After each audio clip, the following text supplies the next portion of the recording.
big debate about totalitarianism is the Arendt thesis that totalitarianism is a monster with two heads, communism and Nazism, that have really a lot in common. And then the people who used to consider themselves left circa 1980 said, no, this is not the case. What we have, the contrast is between democracy and authoritarianism. There is no totalitarianism, or totalitarianism is disappearing.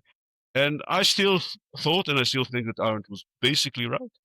The totalitarianism is a unique regime. It's distinct from authoritarianism. It's distinct from classical tyranny, and it should be studied differently. And looking at it from the perspective of today, it has different legacies than authoritarianism. So to understand the present, we have to see the path dependency on the past. And totalitarianism, because it attempted to totally annihilate civil society, which normal authoritarian regimes, military dictatorship, never try to eliminate civil society by creating a single social hierarchy that anybody, if you are politically powerful, you are wealthy, and you have attention from society, that just a single hierarchy which did not exist anywhere else. They changed society. And even once we get rid of the totalitarian regime, those legacies are still influencing society in a way that places like Spain or Portugal are not. They don't have the same kind of problems. They have different kind of problems because they had civil society and they had different social hierarchies. If you were rich, you were not necessarily politically powerful, and vice versa. It's a different kind of problem. On the other hand, for making economic reforms, it was easier after totalitarianism because there was no civil society, no trade unions to stop the economic reforms in the way that Greece and Portugal and Spain had to deal with very strong trade union movements, social movements that could block temporarily painful, but in the long term necessary reforms. I accept that your expertise on this is far better than mine. So what would you tell someone like me in broad strokes is the best way to distinguish between totalitarianism, excuse me, on the one hand, and authoritarianism on the other? The source of power. The source of power in authoritarianism is extremely easy to understand. People with the bigger guns have more power. If I have a tank and you have a rifle, I'm stronger than you. If somebody else has an airplane, they're stronger than if you have a tank. So that's very easy to understand, and that's been analyzed since the Greeks. It's tyranny. It's about who has more power. We look at Hobbes' political philosophy, same thing. And here's the absurdity of totalitarianism. The military, the people with the aeroplanes, with the tanks, with the boats, they're very weak. The military is a very weak institution in totalitarianism. So Stalin, for example, in the 1930s, was able to purge the military. People who had more guns and more tanks and more airplanes than he did. How did he manage to do that? Where's the power? What allowed him to do all of that? Where's the center of power in totalitarianism that is not the center of power in authoritarianism, military regimes? You want to take a guess? I suppose it could be populism, sort of popular zeitgeist around the regime. Zeitgeist doesn't have power, but just make the following thought experiment. Suppose you and I are artillery officers under Stalin and we hate him. And what we want to do is a military coup d'etat. And we'll find some other disillusioned officers and we'll go to the Kremlin just like they go to the presidential office in ever so many places in Latin America. Why can't we do it?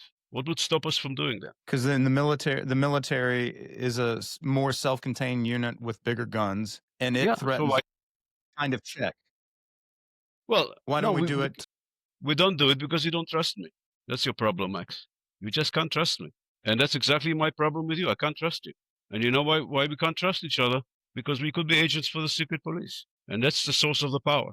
That's the institutional innovation of totalitarianism that didn't exist anywhere else. Now, there were some regimes, Napoleon, the Austro-Hungarian Empire, they had some secret police. They had a few hundred people who were spying for them. But to recruit 10% of the population as secret agents, that's totalitarianism. Franco and Mussolini would be authoritarian, but the West German Stasi would be totalitarian. Is that? Pretty much so. I see. Pretty much. I mean, Mussolini also had a secret police, but the Stasi, the source of the power is the anonymity.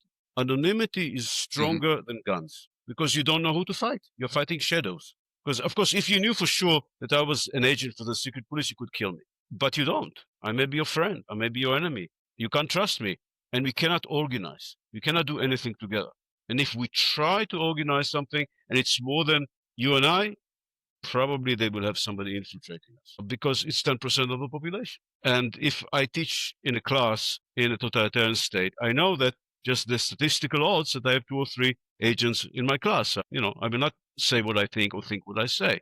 That's the invention, that you create a society where the center of power is the secret police, stronger, much stronger than the military. And the secret police is able to control the military. It's like an onion-like structure, where the core is the secret police. Around it is the political party. Now, classical totalitarianism, the secret police is spying on the political party. That is, the NKVD has agents in the Communist Party. That's how it controls. The Gestapo has agents in the Wehrmacht that report to Hitler. If that's how they caught them. Right? Totalitarianism begins to end, and that's what happens after Stalin's death, when the Communist Party says there has to be equality of power between the party and the secret police. And the way to achieve that is that the secret police, going forward, says Khrushchev, is not allowed to spy on the Communist Party.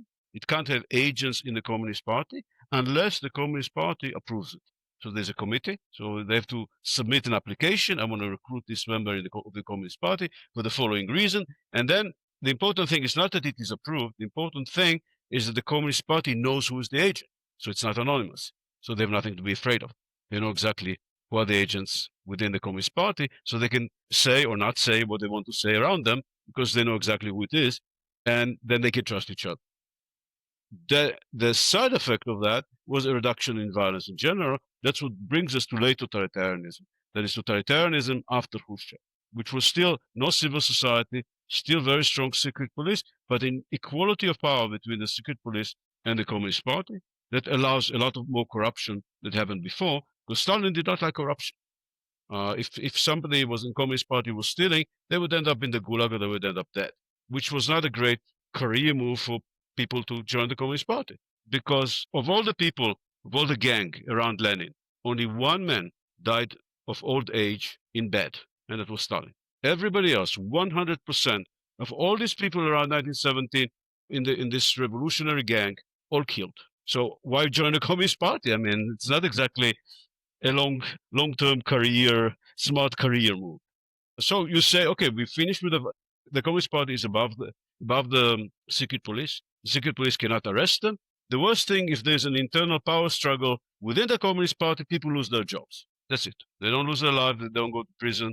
They don't lose their property. They don't lose, their family is not hurt. That's how you got late communism. And the side effect of that is also the communist or the secret police reduced the intensity of the oppression on society. The extent was identical. They were still trying to control everything. That's why they were totalitarian. They were still would punish anybody. But the intensity, executions, gulags, that was reduced dramatically, also because there was nobody to kill anymore. That is, and that's really a telling. If you compare the number of people in societies that had similar number of people, so look at Argentina, the authoritarian regime under the generals, and Hungary, a totalitarian regime. If you add up all the people who were executed, put in prison, or exiled in Hungary, you get 100 times, 0.1% of the population. In Argentina, 10% in Hungary. So the proportion is 100-fold. And why? Because totalitarianism has to eliminate all the elites. It's not just political elites. That is, Pinochet or Franco, they were interested in political competition. So they wouldn't like liberal parties, socialist parties, and so on. But if you happen to be a successful businessman and you were not political, you were not terribly interesting for them. Let alone if you were a sports star, a prima ballerina, a priest. As long as you didn't get involved in politics, you were not interested.